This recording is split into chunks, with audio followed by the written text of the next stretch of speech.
जाती थी, पर अब हर बार वो सुजय के मॉम को अच्छे से सुना के उन्हें चुप कर देती थी। ऐसे ही पूरा हफ्ता बीत गया, पर सुजय। डॉक्टर, मेरा बेटा पिछले 7 दिनों से कोमा में है। आप लोग क्या कर रहे हैं? अगर आपसे कुछ नहीं हो पा रहा तो मुझे बोल दीजिए साफ साफ, मैं कुछ और इंतजाम करूंगी। मैडम, सुजय के सर पे जो चोट लगी है कोई मामूली सा चोट नहीं है, वो काफी डीप है, इसीलिए आपको पेशेंस रखना होगा। ओह गॉड, मैं अपने बेटे को ऐसे तकलीफ में और नहीं देख सकती। सुजय के मॉम को इतना दुखी होते देख इशिता उनके पास आ गई। मैम, डॉक्टर ने क्या कहा? आप इतना परेशान क्यों हैं? सुजय ठीक है ना? नहीं इशिता, पता नहीं ये डॉक्टर्स क्या कर रहे हैं। मुझे पेशेंस रखने को बोल गए, पर मुझसे और नहीं हो रहा। हिम्मत रखिए मैम, सुजय जरूर ठीक हो जाएगा। इशिता, पता है तुम्हें, तुम्हारा विश्वास देख के मैं बहुत स्ट्रांग हो जाती हूँ। पर बेटी, तुम पिछले 7 दिनों से यहीं पर हो, ना तो अच्छे से खाना खाती हो और ना ही रेस्ट करती हो। जाओ, घर चली जाओ और अच्छे से रेस्ट करके कल सुबह आ जाना। फिर कल मैं चली जाऊंगी रेस्ट करने और तुम यहाँ पे रात भर रहना। नहीं मैम, मेरा मन नहीं कर रहा कि मैं सुजय को ऐसे हाल में छोड़कर यहाँ से चली जाऊं। आप जाइए मैम, मैं यहाँ पे सब संभाल लूंगी। खुद के बारे में नहीं तो कम से कम सुजय के बच्चे के बारे में तो सोचो। तुम्हें इस वक्त अच्छा खाना खाना चाहिए, आराम करना चाहिए, पर तुम तो रात दिन यहीं पर बैठ के रोती रहती हो। पर ma'am. Ishita please, I know मैंने तुम्हारे साथ कभी अच्छा बर्ताव नहीं किया, पर बेटी डोंट फॉरगेट कि तुम्हारे पेट में बेबी है। जाओ, तुम घर जाओ, कल सुबह आ जाना प्लीज। सुजय के लिए इशिता का इतना प्यार देखकर सुजय के मॉम का गुस्सा पिघल गया था, शायद इसीलिए वो इशिता पे और उसके पेट में पल रहे बच्चे के लिए हमदर्दी दिखाते हुए उसे समझा बुझाकर वहां से घर भेज दिए। बेचारी लड़की कितना रो रही थी। सुजय की मॉम तुम्हारे साथ इतने अच्छे से बात की? हाँ माँ, उन्हें अब समझ आ चुका है कि मैं सुजय को कितना चाहती हूँ, इसीलिए। तुम बहुत भोली हो इशिता, नम्रता को अभी तक नहीं समझ पाई। नहीं माँ, अपने बेटे को इस हाल में देखने के बाद कोई भी माँ बदल जाएगी। शायद वो मुझसे नहीं, सुजय के इस बच्चे से प्यार करने लगी हैं। अच्छा, तो फिर सुनो, जब नम्रता हमारे साथ कॉलेज में थी, आज कॉलेज में हमारा आखिरी दिन है, इसीलिए हम सब मिलके सिनेमा देखने चलेंगे और बाहर लंच भी करेंगे। हाँ रेखा, बहुत मजा आएगा। इसके बाद हम सब अलग हो जाएंगे ना। घर वाले अपने पसंद के लड़के से शादी करवा देंगे और फिर आखिर में यही कॉलेज के दिनों को याद करके ससुराल में खाना बनाते बनाते मुस्कुराते रहेंगे हम। एकदम सही कहा तूने। पर ये नम्रता कहाँ रह गई? बोल रही थी टाइम पे पहुंच जाएगी। पता नहीं आज वह किस लड़के के साथ घूम रही होगी। उसको छोड़ो यार, जाने दो, नहीं तो हमारा मूवी मिस हो जाएगा। ठीक है, चलो हम चलते हैं। जब तीनों दोस्त मिलके मूवी देखने के बाद सिनेमा हॉल से निकले तो उन्हें सामने नम्रता खड़ी हुई मिली, और वो भी एक काफी एजेड आदमी के साथ। Oh darling, thanks for this movie. बहुत अच्छा लगा मुझे, और मूवी से ज्यादा मजा तो मुझे तुम्हारे साथ आया। मेरी जान, मैं तुम्हारे खुशी के लिए हमेशा हाजिर हूँ। कल कहीं और चलते हैं घूमने। Sweet heart. नम्रता, तू यहाँ पे? रेखा डार्लिंग, आप कार के पास जाओ ना, मैं अभी आई। नम्रता, तुझे तो हमारे साथ मूवी आना था, फिर तू ये अंकल जी के साथ क्यों आ गई? और तू अंकल जी को डार्लिंग बुलाती है। That's none of your business. मैं उनसे जल्द ही शादी करने वाली हूँ। नम्रता, तू ये पापा के उम्र के आदमी से शादी करेगी? अरे तू तो इतने सारे अच्छे अच्छे लड़कों को पटाती थी, अब तो बुढ़ों को पटाने लगी है क्या? ओह शट अप। तुम लोगों को पता है इस ओल्ड मैन के पास कितना प्रॉपर्टी है? करोड़पति है ये, करोड़पति। गाड़ी, बंगला, बैंक बैलेंस, नौकर चाकर, क्या कुछ नहीं है इनके पास। इनसे शादी करके मेरी लाइफ पूरी तरह से सेट हो जाएगी। पर इसे तो देख के लगता है कि इसकी शादी 20 साल पहले हो चुकी होगी। हाँ, हुई थी, 2 बच्चे भी हैं, पर अभी ये अपनी वाइफ से डिवोर्स ले लिए, क्योंकि मुझसे शादी जो करने वाले हैं। क्या तू अपने फायदे के लिए उनका बसा बसाया घर तोड़ दी? ओहो, शट अप, बकवास बंद करो। वैसे भी कॉलेज खत्म हो चुका है, अब हम दोस्त नहीं रहे। कभी फ्यूचर में बाई चांस मिल गए तो हमारी हैसियत में जमीन आसमान का फर्क होगा, और तुम सब मुझे मैम बुलाओगे, ma'am. Do you get that? Sujay की मॉम इतनी गिरी हुई औरत है, मैं तो इमेजिन भी नहीं कर सकती। हाँ बेटी, वो अपने फायदे के लिए कुछ भी कर सकती है, उस पे भरोसा बिल्कुल नहीं किया जा सकता। वो जो भी हो माँ, मैं कल सुबह होते ही फिर से हॉस्पिटल चली जाऊंगी और वहीं पर बैठ के सुजय के होश में आने का इंतजार करूंगी।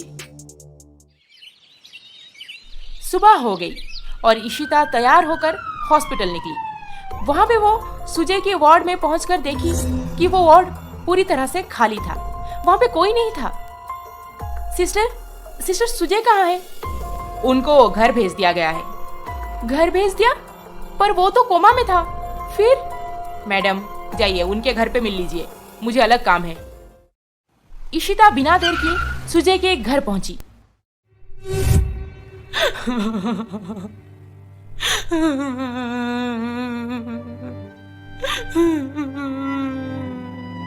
ये क्या हो गया?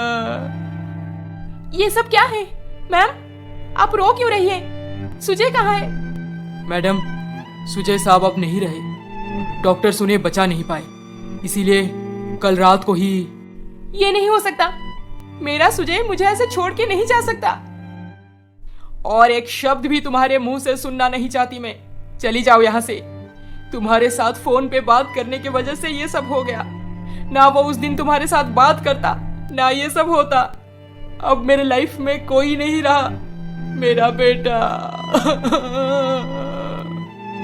हे भगवान। मैम, चली जाओ यहाँ से। तुम एक मनहूस लड़की हो, मेरे बेटे को खा गई तुम। अचानक से सुजय के मर जाने का दुख और ऊपर से उसकी मॉम की जली कटी। इशिता बहुत मुश्किल से खुद को संभाली और वहां से चली आई।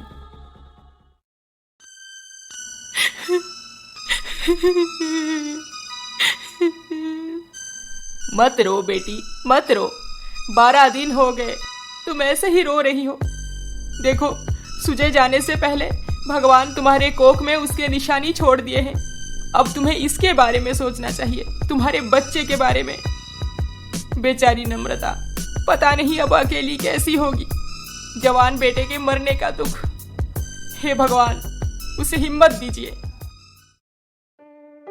सुजय के मरने के दुख से उभर पाना इशिता के लिए इतना आसान नहीं था। उसने तो ये ठान लिया था कि सुजय के बच्चे को इस दुनिया में लाकर ही रहेगी। इसीलिए बढ़ती प्रेगनेंसी के साथ वो सुजय को और भी ज्यादा याद करने लगी। सुजय के मॉम से दोबारा मिलने की हिम्मत नहीं थी उसमें। और ये दुनिया वाले खुद के घर से ज्यादा तो दूसरों के घर में घुस के देखने का शौक रखते हैं। फिर इशिता और उसकी माँ को चैन कहाँ से मिलता भला? देख देख कैसे पेट में बच्चा लिए पूरी दुनिया घूम रही है, जैसे कोई राजा महाराजा के बच्चे को पेट में पाल रखी हो। मुझे लगा था पढ़ी लिखी है, अच्छी दिखती है तो लड़की की नीयत भी अच्छी होगी, पर ये क्या, शादी का कोई ठिकाना नहीं और पेट में 7 महीने का बच्चा। छी छी छी। ऐसी लड़कियां हमारे मोहल्ले में रहेंगी तो हमारी लड़कियां भी यही सब सीखेंगी इनसे।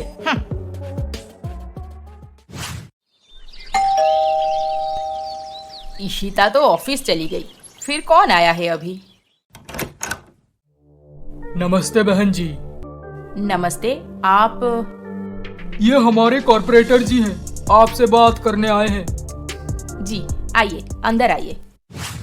तुम दोनों माँ बेटी के खिलाफ हमें सोसाइटी वाले कुछ एक्शन लेने को बोले हैं, इसीलिए हमें यहाँ पे आना पड़ा। एक्शन लेने? पर क्यों? यहाँ पे धंधा चला रही हो तुम दोनों माँ बेटी। ऐसा मैं नहीं, हर कोई बोल रहा है। बेहतर यही होगा कि जितनी जल्दी हो सके यहाँ से कहीं दूर चली जाओ। हम यहाँ से क्यों चले जाएंगे? ये हमारा ही घर है। हाँ तो सर जी कब बोले कि ये उनका घर है?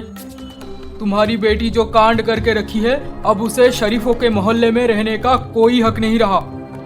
देखिए सर, मेरी बेटी बहुत अच्छी है, उसने कुछ गलत नहीं किया। वो लड़का तो हर माँ अपने बच्चों की गलतियाँ छुपाती हैं। कल सुबह होने से पहले निकल लेना यहाँ से, नहीं तो मोहल्ले वाले कभी भी अंदर घुस के कुछ भी कर सकते हैं। फिर हमें ना दोष दे देना किसी बात के लिए। चलते हैं। आस पड़ोस मोहल्ला बाजार ये सारी जगह इशिता के कैरेक्टर पे गॉसिप तो चल ही रहा था, पर अचानक से घर छोड़ के चले जाने की धमकी माँ बेटी दोनों को परेशानी में डाल दिया। माँ, आपका ब्लड प्रेशर वैसे भी इतना हाई रहता है, अब आप इस बारे में ज्यादा मत सोचो। अगर सब चाहते हैं कि हम यहाँ से चले जाएं, तो ठीक है, हम कल सुबह यहाँ से चले जाएंगे। चले जाएंगे? कहाँ जाएंगे हम, और क्यों जाएंगे? ये मेरे पति का घर है, मैं ये घर छोड़ के कहीं नहीं जाने वाली। माँ, समझने की कोशिश करो। मेरे ऑफिस के पास एक किराए का मकान ढूंढ लेंगे हम, एटलीस्ट सुकून से तो रहेंगे। रोज रोज की ये जली कटी मुझसे बर्दाश्त नहीं हो रहा, और यहाँ पे रहेंगे तो मेरा बच्चा होने के बाद उससे भी ये सब सुनना पड़ेगा। अगले दिन सुबह होते ही इशिता और उसकी माँ सामान बांध के वहां से लगभग 10 किलोमीटर दूर एक किराए के मकान में चले गए। यहाँ पे आ जाने के बाद भी लाइफ इतना आसान नहीं था। लोग कुछ मुंह पे तो नहीं बोलते थे, पर घुमा फिरा के पति कहाँ है, शादी कब हुई, ससुराल में कौन कौन है, ये पहला बच्चा है या दूसरा बच्चा, ये सब पूछना शुरू कर दिए थे। आप नहीं आई हैं क्या यहाँ पे? ओ, आपकी बेटी प्रेग्नेंट है ना? हाँ। उसका पति क्या फॉरेन में है? कभी देखा नहीं उन्हें? नहीं, वो एक्चुअली आर्मी में होंगे शायद, इसीलिए दिखाई नहीं देते। वैसे आपकी बेटी इस हाल में भी काम पे जाती है? उसके पति पैसे नहीं भेजते क्या? मैं चलती हूँ बहन जी, देर हो रही है मुझे। हाँ हाँ, क्यों नहीं, जाइए जाइए, हम तो कल भी यहीं पे मिलेंगे। दिन महीने बीतते गए और इशिता को एक बेटा हुआ।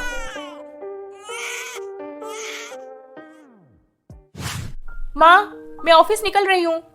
इशिता, बेबी का डायपर खत्म हो गया है।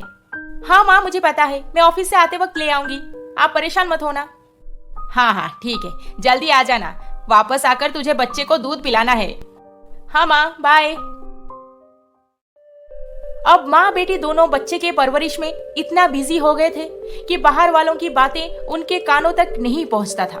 धीरे धीरे इशिता का बेटा वीर 5 साल का हो गया और एक दिन, मम्मा, स्कूल में पेरेंट्स मीटिंग में मेरे सारे फ्रेंड्स के माँ पापा आते हैं, मेरे पापा कहाँ हैं? वो कब आएंगे हमारे पास?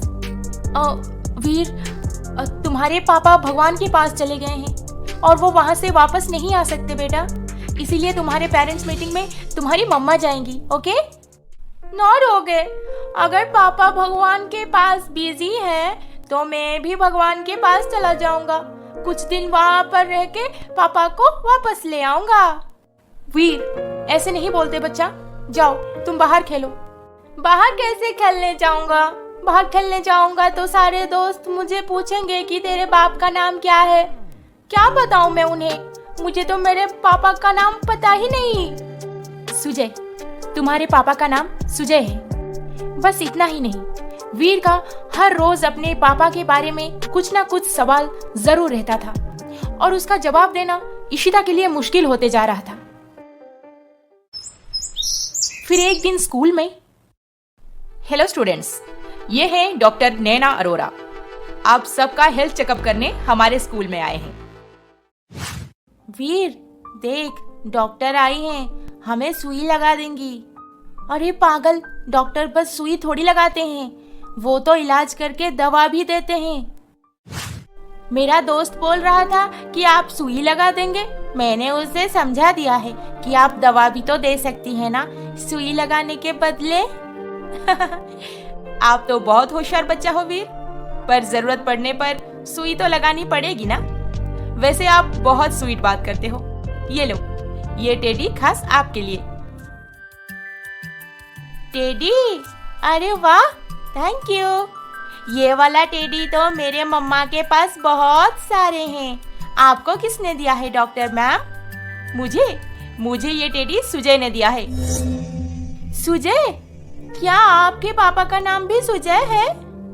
अरे नहीं नहीं, सुजय मेरे पापा नहीं, सुजय मेरे होने वाले पति हैं। और आपके पापा का नाम भी, मतलब? क्या आपके पापा का नाम? हाँ, मेरे पापा का नाम सुजय है, पर वो हमसे बहुत दूर चले गए हैं, भगवान के पास। मम्मा कहती है वो कभी वापस नहीं आएंगे। ओह सॉरी वीर, आप एक काम कीजिए, आपके मम्मा के साथ मंडे को मेरे क्लिनिक में आइए, मुझे उनसे कुछ बात करनी है। Okay okay doctor.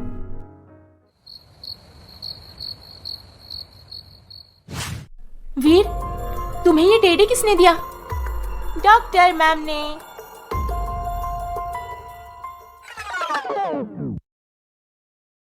फिर से और एक टेडी। अब तक तुम्हें कोई आइडिया है कि कितने सारे सेम टेडी दे चुके हो मुझे? मैं क्या करूं इशिता, जब भी गिफ्ट खरीदने जाता हूँ मुझे सबसे ज्यादा यही पसंद आता है और मैं ले आता हूँ। ओके, जो तुम्हारी पसंद वो मेरी पसंद। सेम टेडी देखने के बाद इशिता को सुजय की याद आने लगी, पर अब उसके बारे में सोच के क्या फायदा। ऐसे ही 2-3 दिन बीत गए और इशिता डॉक्टर नैना से मिलने उनके क्लिनिक पहुंची। इशिता मैडम, मैंने आपको यहाँ पे इसीलिए बुलाया है ताकि वीर के हेल्थ के बारे में कुछ बता सकूं। वीर के बारे में?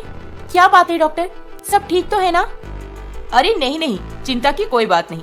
एक्चुअली वीर के बॉडी में हीमोग्लोबिन कम है, इसलिए अभी मैं कुछ स्पेसिफिक फूड आइटम्स और दवाइयाँ लिख देती हूँ। आप ठीक 2 महीने बाद फिर से एक बार वीर का चेकअप करवा लेना। Okay okay. इधर इशिता नैना की क्लिनिक में रखे हुए वही टेडी को देखे जा रही थी, पर वो उससे कुछ नहीं पूछी। और इधर इशिता की माँ मार्केट से कुछ सामान लेने गई थी और उन्हें वहाँ पे उनकी कॉलेज की एक पुरानी दोस्त सुमति ने देख लिया। रेखा, ये तो रेखा जैसी ही दिख रही है। दिख क्या रही है, ये तो रेखा ही है। रेखा, अरे ओ रेखा। सुमति, तू यहाँ पे? पहले तू बता, तू यहाँ पे क्या कर रही है? इशिता और मैं यहाँ पे शिफ्ट हुए 5 साल हो गए हैं। अच्छा, पर हम दोनों कभी नहीं मिले। अरे मैं तो यहीं पर रहती हूँ, पास में। दोनों दोस्त इतने सालों के बाद मिले थे। बहुत सारी बातें और ढेर सारी हंसी मजाक करनी थी उन्हें, इसलिए बातें करते करते एक गार्डन में चले गए। रेखा, तू नम्रता के बारे में जानती है ना? नम्रता के बारे में? क्या हुआ उसे? क्या होगा? वही हार्ट अटैक। इतना बड़ा बिजनेस एम्पायर खड़ा कर दी, पर कभी सुकून की जिंदगी जी नहीं पाई। इतने सारे लोगों की बद्दुआ जो लगी थी उसे। हाँ, पैसों के लालच में एक एजेड आदमी के साथ शादी की थी वो। उसके कम उम्र में ही पति बूढ़े होकर गुजर गए और बाद में बेटा, जवान बेटे का मरने का दुख कौन माँ बर्दाश्त कर पाएगी भला? हैं? जवान बेटे का मरने का दुख? तू सुजय के बारे में बात कर रही है? हाँ, और किसके बारे में? उसका तो एक ही बेटा था ना, सुजय। था का क्या मतलब? वो तो अभी भी है। नहीं सुमति, तुझे शायद पता नहीं, उसको गुजरे 5 साल हो गए हैं। क्या बात कर रही है? अगर सुजय जिंदा नहीं है तो फिर वो कौन है जो फॉरेन से आया था और नम्रता के चिता को आग भी दिया? हाँ, शायद होगा कोई रिश्तेदार। अच्छा सुन, मुझे देर हो रही है, मैं चलती हूँ, फिर कभी मिलेंगे। रेखा ये क्या बोल रही है? उसको तो सब सुजय के नाम से ही बुला रहे थे और वो लड़का इतना रो रहा था। रिश्तेदार कैसे हो सकता है? पता नहीं, मुझे क्या। आज सुमति के मुंह से सुजय की बात सुनकर रोना आ गया मुझे। मेरी इशिता कितना झेली है, कितना दुख देखी है। काश आज सुजय जिंदा होता तो वो इशिता से जरूर शादी कर लेता। बेचारी, अब तो नम्रता भी नहीं रही। इतना घमंड भगवान कभी बर्दाश्त नहीं करते। मेरी बेटी को क्या कुछ नहीं बोली थी वो, और आज पूरा परिवार मिट्टी में मिल गया है। मम्मा, टैक्सी कब आएगी और कितना देर खड़ा होना पड़ेगा? आ जाएगा बेटा, तुम 1 to 100 काउंट करो। इशिता और वीर को वहां पर खड़ा होता देख डॉक्टर नैना उनके पास आ गई। अरे, आप दोनों तब से यहाँ पे खड़े हैं? हाँ डॉक्टर, एक्चुअली क्या भी नहीं मिल रही हमें, इसलिए। ओह, इफ यू डोंट माइंड, आप मेरे साथ चलिए, मैं आपको घर तक ड्रॉप कर दूंगी। आपके साथ? पर आप कैसे? अरे मुझे पिक करने मेरे मंगेतर आ रहे हैं, आप भी हमारे साथ चलिए, पहले आपको ड्रॉप कर देंगे हम। पर डॉक्टर, मना मत कीजिए प्लीज, वीर के लिए मेरे मन में स्पेशल फीलिंग्स है, वो बहुत अच्छा बच्चा है। थैंक्स। Excuse me. हेलो। हाँ हाँ आ जाओ, मैं क्लिनिक के बाहर तुम्हारा वेट कर रही हूँ। इशिता की मंगेतर वहां पे पहुंचने से पहले एक टैक्सी आकर पहुंच गई। मैडम कहाँ जाना है? डॉक्टर थैंक यू, टैक्सी आ गई, अब हम चलते हैं। ओके बाय बाय वीर। बाय।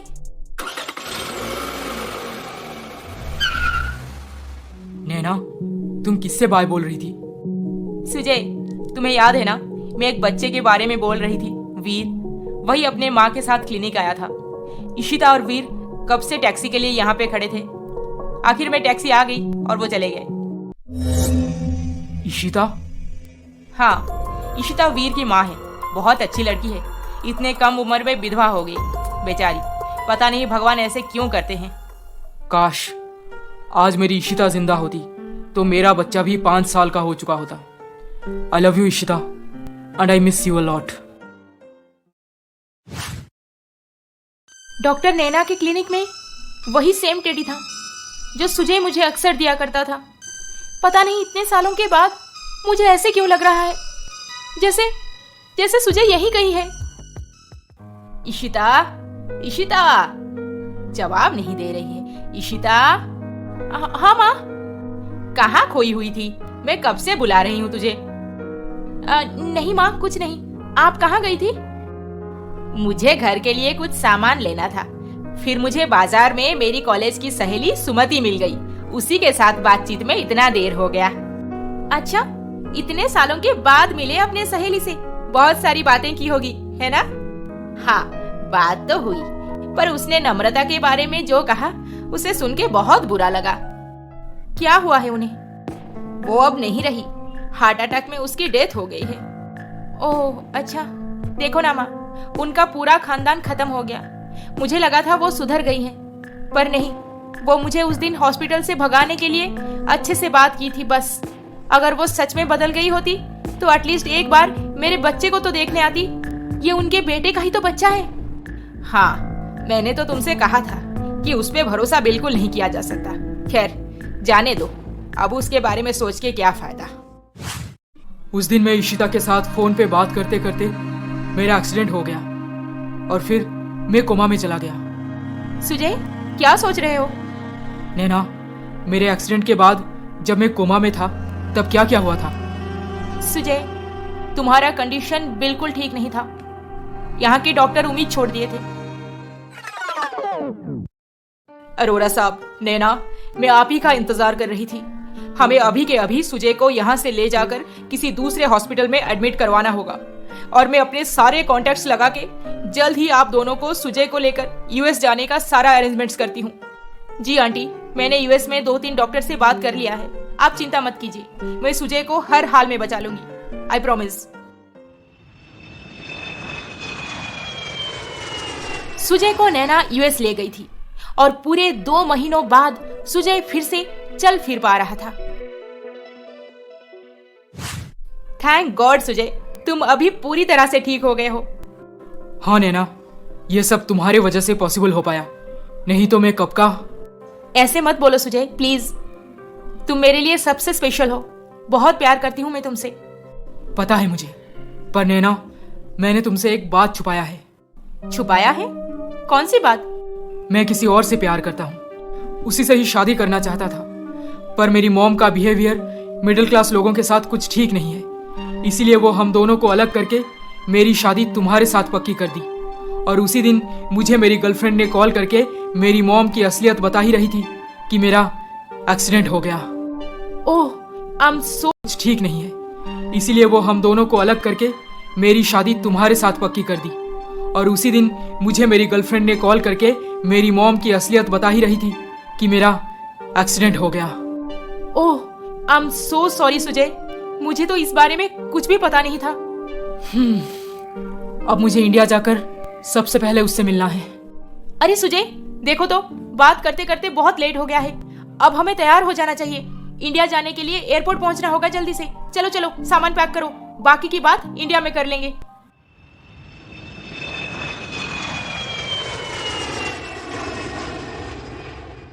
मॉम, आप जानबूझकर इशिता को मुझसे अलग कर दिए थे ताकि मेरी शादी नैना के साथ कर सके, पर मैंने नैना को सब सच बता दिया है। हाँ आंटी, मैं जोर जबरदस्ती सुजय का प्यार पाना नहीं चाहती। वो किसी और को चाहता है, उससे प्यार करता है। आप उसकी शादी उसी लड़की के साथ करवा दीजिए। सुजय और नैना से ये सब सुनते ही नम्रता जोर जोर से रोने लगी।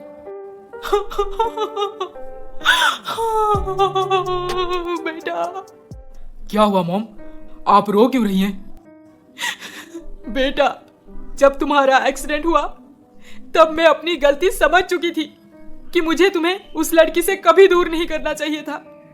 इसीलिए तुम्हारे ठीक होके इंडिया वापस आने का इंतजार कर रही थी मैं, ताकि उसी के साथ तुम्हारी शादी करवा सकूं। पर हमारी बदकिस्मती। क्या हुआ है मॉम, साफ साफ बोलिए। वो लड़की पेट से थी, तुम्हारे बच्चे की माँ बनने वाली थी वो।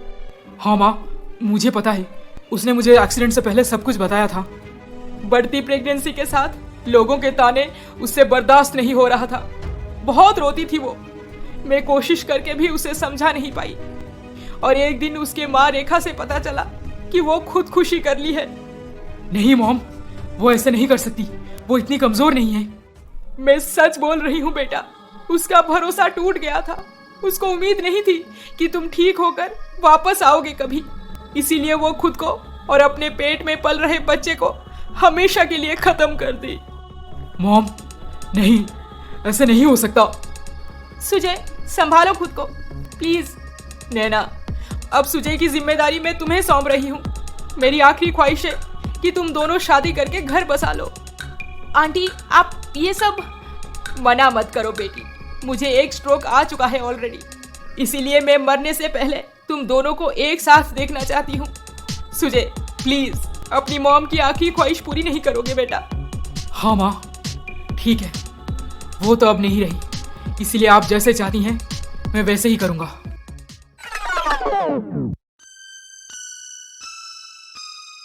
नैना, मॉम की आखिरी ख्वाहिश पूरी करने मैं तुमसे शादी तो करने जा रहा हूँ, पर पता नहीं क्यों मेरा मन नहीं मान रहा। कुछ तो गलत हो रहा है। Sujay, take your time, okay? Ishita, आज इतने दिनों के बाद तू सज धज के बहुत अच्छी दिख रही है। क्या बात है बेटी? माँ, आज सुजय का बर्थडे है।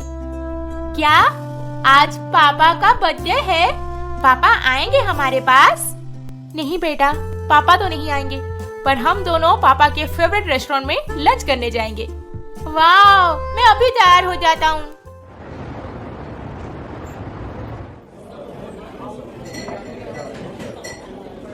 मम्मा, पापा को खाने में क्या क्या पसंद था? तुम्हारे पापा को वो सब पसंद था जो मुझे पसंद है। अच्छा? अरे मम्मा, ये देखो, डॉक्टर मैम उस टेबल पे बैठी हैं। मैं अभी आया उनसे मिलके। हाय डॉक्टर मैम। वीर, तुम यहाँ पे? मैं मम्मा के साथ आया हूँ मेरे पापा का बर्थडे सेलिब्रेट करने। ओह वाह। हाय इशिता। हाय, आप अकेली आई हैं? नहीं, मैं तो अपने मंगेतर का वेट कर रही हूँ, वो आते ही होंगे। वैसे वीर अपने पापा को बहुत मिस करता है ना। आई एम सो सॉरी कि आपके साथ ये सब हो गया है, पर उन्हें हुआ क्या था? छोड़िए, जाने दीजिए। अब पुरानी बातों को याद करके क्या मिलेगा? वीर कहाँ गया? अरे यही तो था, पता नहीं कहाँ चला गया। नैना और इशिता वीर को रेस्टोरेंट में हर जगह ढूंढ लिए, पर वो कहीं पर नहीं मिला। शायद वो वॉशरूम चला गया होगा, मैं देखती हूँ। दोनों वीर को ढूंढने वॉशरूम पहुंचते ही वो तभी वहां से बाहर निकल रहा था। सॉरी मम्मा, मैं बिना बताए आ गया। आप बिजी थी ना डॉक्टर मैम के साथ, इसीलिए। ओहो वीर, मैंने कितनी बार मना किया है तुम्हें कि तुम अकेले कहीं मत जाया करो। मैं अकेले कहाँ हूँ मम्मा, मेरे साथ ये अंकल है ना। तभी इशिता की नजर पड़ी सुजय के ऊपर, और सुजय का इशिता पे। इशिता? सुजय, आप दोनों एक दूसरे को जानते हो? अंकल, आपका नाम सुजय है? मेरे पापा का नाम भी सुजय है। इशिता, क्या वीर? हाँ सुजय, वीर तुम्हारा ही बेटा है। इशिता के मुंह से ये सुनते ही सुजय की आंखों में आंसू आ गए और वो वीर को गले लगा लिया। इशिता अपनी आंखों पे विश्वास नहीं कर पा रही थी कि आखिर ये सब हो क्या रहा है। सुजय, तुम्हारी मॉम ने मुझे बोला था कि तुम जिंदा नहीं रहे, कोमा में ही तुम्हारा। हाँ, मेरी मॉम ने मुझे तुम्हारे बारे में भी कुछ ऐसा ही बताया था कि तुम लोगों के ताने बर्दाश्त नहीं कर पाई और अपनी जान ले ली। क्या? अब नैना को भी अच्छे से समझ आ चुका था कि सुजय की मॉम मरने से पहले ये सारा खेल खेल गई है। सुजय, इशिता, सच्चा प्यार करने वाले कभी जुदा नहीं होते, बस कुछ देर के लिए खामोश हो जाते हैं। अब दूरियां हमेशा के लिए खत्म हो गई है। कयामत तुम दोनों को फिर से मिला दी है। अब तुम्हें कोई जुदा नहीं कर सकता। तुम एक थे, एक हो और हमेशा एक रहोगे। ये मेरे पापा है। पापा, I love you. I love you too. I love you Ishita. I love you Sujay.